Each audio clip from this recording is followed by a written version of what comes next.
Spain has been facing significant issues over the past 10 years that are only getting worse. The once global powerhouse has been hit with an economic crisis. They are standing on the edge of an economic meltdown, and the signs we're seeing are alarming, even more serious than many people realize. But how did this nation, once thriving, falter due to economic challenges? To get answers to that, we need to delve into the origins of Spain. In the 16th and 17th centuries, Spain experienced the Golden Age, known as the Siglo de Oro. During this time, Spain emerged as a dominant European and global power, expanding its influence across the western side of South America, as well as much of Central and North America. They were so powerful that they dismantled the two dominant empires there, the Aztec and Inca civilizations, establishing lucrative colonies rich in silver and gold that led to a golden age of arts and culture. But that wasn't all. With kings like Ferdinand of Aragon, Philip II, Philip III, and Charles II, they ensured that Spain became the largest empire in the world by expanding the Spanish Empire over the years to Northwest Africa, the Philippines, and parts of Europe. Spain made its wealth through conquest, trade, and colonization of the Americas. They hit the jackpot with America because it brought good amounts of gold and silver to Spain, significantly boosting its economy. They also mined gold in South America, contributing considerably to Spain's wealth. But what did Spain do with all these golds and silvers? The Spanish crown used the influx of these precious metals from America to finance military engagements, maintain forces abroad, and meet domestic consumer demand. They used precious metals to secure loans before the annual treasure fleets arrived in Europe. This led to economic challenges such as inflation, environmental damage, and social issues. The long-term effects included hindering the development of other economic sectors due to the focus on mining, reinforcing colonial status, and benefiting local elites more than the Spanish crown. Spain's wealth in the 16th and 17th centuries was deeply impacted by the Spanish Civil War in the 20th century, which caused significant economic challenges. The cause was the dictatorship of Miguel Primo de Rivera in the 1920s and the economic hardships during the Great Depression. This caused divisions within Spanish society and led to the Spanish Civil War. The Spanish Civil War started on July 17, 1936, when Generals Emilio Mola and Francisco Franco launched an uprising to overthrow the country's democratically elected republic. The elections caused tensions between the two factions, named the Republicans and the Nationalists. During the Spanish Civil War, Spain's economy took a devastating blow. The conflict wreaked havoc on infrastructure, production, and trade, plunging the nation into a profound economic crisis.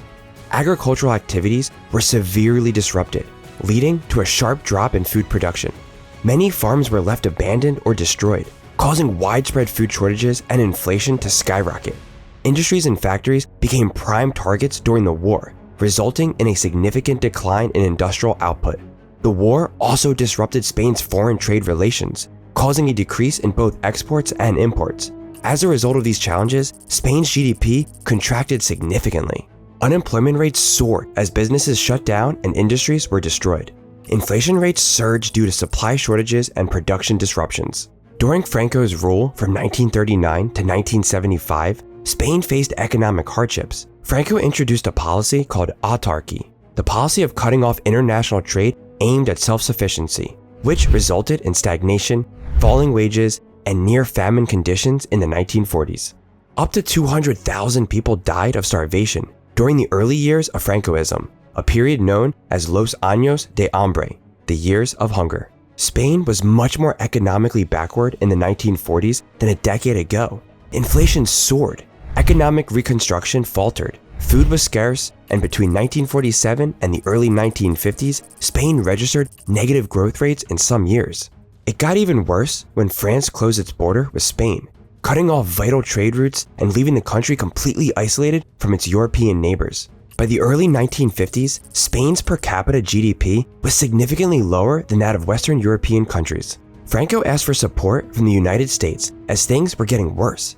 Spain adopted a new approach to embracing open markets and attracting foreign investment. Key factors contributing to this change included the Stabilization Plan of 1959.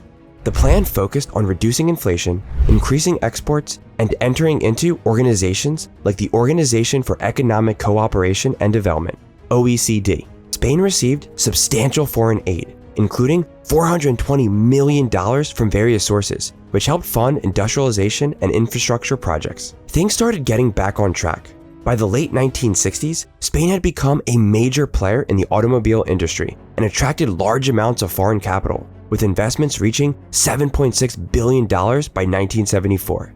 Despite these achievements, Spain's economic growth during this period was still struggling, but much better than before. Franco's death in 1975 marked a turning point for Spain as they transitioned into a democratic government. In the mid-1990s, Spain experienced rapid economic expansion. Behind the high GDP growth, the country was accumulating significant macro-financial imbalances. The ballooning tax revenues from the booming property investment and construction sectors kept the Spanish government's revenue in surplus, despite strong increases in expenditure, until 2007. The Spanish government supported the critical development by relaxing supervision of the financial sector, thereby allowing the banks to violate International Accounting Standards Board standards. After enjoying decades of steady progress, Spain encountered a severe economic downturn beginning in 2008. Spain's economic crisis from 2008 was caused by a housing bubble and the unsustainable high GDP growth rate that accompanied it. So what caused this downturn? Let's go back in time again. Starting in the mid-1990s, Spain experienced a rise in macro-financial imbalances, primarily due to the excessive growth of credit directed towards the real estate sector. In the second quarter of 2005, Spanish families held 651 billion euros in mortgage debt. This debt grew rapidly at 25% per year from 2001 to 2005, with 97% of mortgages having variable interest rates. The housing bubble and the subsequent unsustainably high GDP growth rate started to affect Spain's economy. Financial institutions faced massive losses on their mortgage portfolios as property values declined and borrowers defaulted on their loans. Some banks faced insolvency, requiring government intervention and bailouts to prevent widespread collapse. This crisis led to a recession, with GDP contracting for the first time in 15 years by the third quarter of 2008. The subsequent year saw Spain grappling with economic contractions. Unemployment surged dramatically during this period. By March 2012, Spain's unemployment rate reached 24.4%.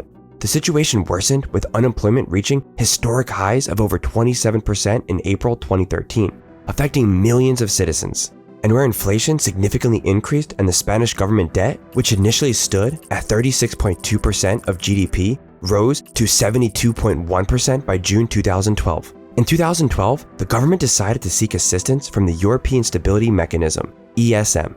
The tide began to turn by 2013 to 2014, as Spain managed to reverse its record trade deficit, achieving a trade surplus for the first time in 3 decades.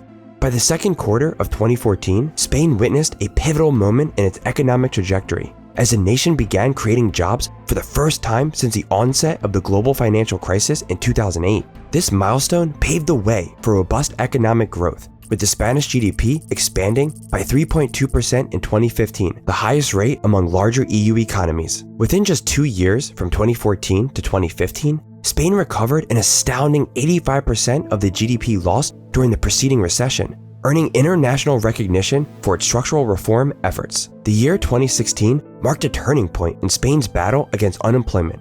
It witnessed the steepest fall in joblessness on record. By the end of the year, Spain had managed to reclaim 1.7 million of the more than 3.5 million jobs lost during the recession, an impressive feat by any measure. The tangible progress was evident as Spanish unemployment plummeted to 18.6% by the fourth quarter of 2016, marking its lowest rate in 7 years. In 2018 and 2019, Spain experienced a decline in economic growth, with real GDP expanding by 2.4% in 2018 and 2% in 2019.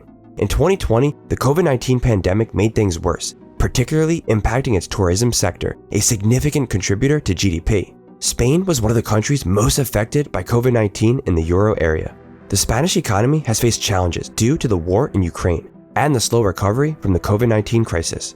Public support measures have helped protect firms and households, but rising global energy and food prices pose risks. Inflation remained a concern throughout the period, with prices steadily climbing. In 2023, the Harmonized Index of Consumer Prices inflation reached 3.4%, putting pressure on consumers' wallets. By the first quarter of 2023, Spain announced a remarkable feat. Its GDP had fully recovered from the pandemic-induced downturn, reaching pre-pandemic levels. The employment rate has grown consistently since the drop in the COVID-19 period. Despite these positive projections, potential risks associated with Spain's GDP growth include high unemployment rates, particularly among the youth, as youth employment was above 20% in 2023. The unemployment rate for Spaniards aged 20 to 24 was 26%, and for the age group 25 to 29, the unemployment rate was 16.7%. These figures speak volumes of a persistent problem in Spain: high levels of structural unemployment. Spain also faces income inequality, a large informal economy, a significant public debt burden, and the need for structural reforms to enhance competitiveness and sustainability in the long term. Spain's debt burden stands at over 100% of their annual GDP. This doesn't look good for them, as is predicted by IMF to remain like that in the next 4 years. Spain's economic outlook for 2024 and beyond presents a mixed picture of challenges and opportunities. Predictions indicate a moderate GDP growth of 1.7% in 2024, with a slight uptick to 2% in 2025, buoyed by the recent approval of growth-oriented expenditures. The nation's budget in 2024 relies heavily on key industries. Tourism contributes 12% and services above 20%. Spain has weathered its fair share of storms, notably during the 2008 global financial crisis, but has since demonstrated resilience, with GDP growing by 3% in 2023. Despite this positive momentum, Spain faces lingering structural issues, with future growth projections appearing sluggish. However, the government's commitment, coupled with Spain's inherent resilience and innovation, offers hope for a more stable and prosperous future. While the path ahead may be uncertain, the collective efforts of policymakers, businesses, and citizens hold the key to shaping a stronger economy for Spain.